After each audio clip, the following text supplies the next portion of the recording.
Here we have the valve body and transmission control module from a 6HP ZF transmission, and this is actually a second generation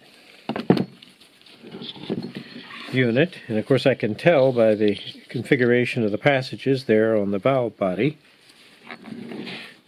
One possible failure is actually what we're calling the range switch. The range switch is on the E-shift model is sensing whether I'm in park or I'm in a operational position that I can of course obviously reverse, neutral, drive, etc. Now on the E-shift unit, this is not the manual valve. What this is doing is actually actuating the parking pole. We don't have a conventional manual valve with the E-shift unit. This is a aftermarket range sensor. Now it's actually encapsulated within potting compound. This one is not defective. The reason why this valve body is rejected is because it was damaged. As you can see, the turbine speed sensor is broken. The magnet was broken off, but just mishandling. And one thing to keep in mind, that's a shame, but be very careful when handling the ZF transmission control module valve body. Don't slam it down on the turbine speed sensor. Now, the possibility of removing the range sensor and turbine speed sensor from one transmission control module and placing it on another one.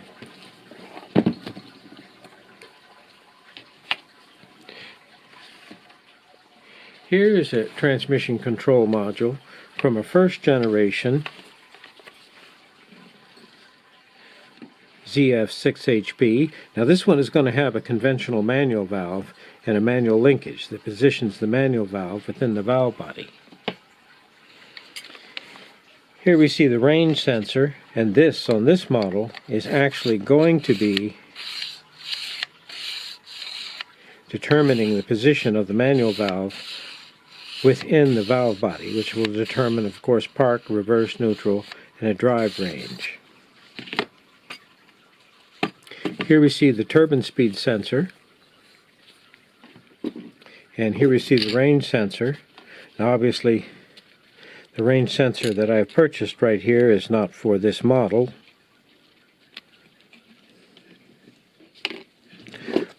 But if I have a situation where I have a defective range sensor on one transmission control module, and I'm able to remove the range sensor from another one,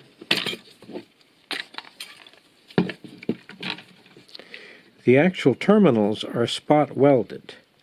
But what we're going to be trying to do is actually carefully cut these and then replace a defective range sensor with a core TCM range sensor and carefully solder the terminals for the turbine speed sensor and the range sensor to the original TCM. Why is it important that I keep the original TCM with the vehicle? Because what's happening is the actual TCM, the transmission control module, is flashed for the VIN number of the vehicle.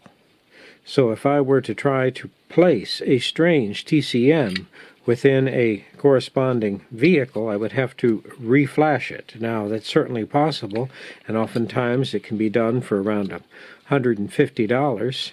But in this case, what we're trying to do is swap a defective range sensor for a good range sensor and keep the original TCM.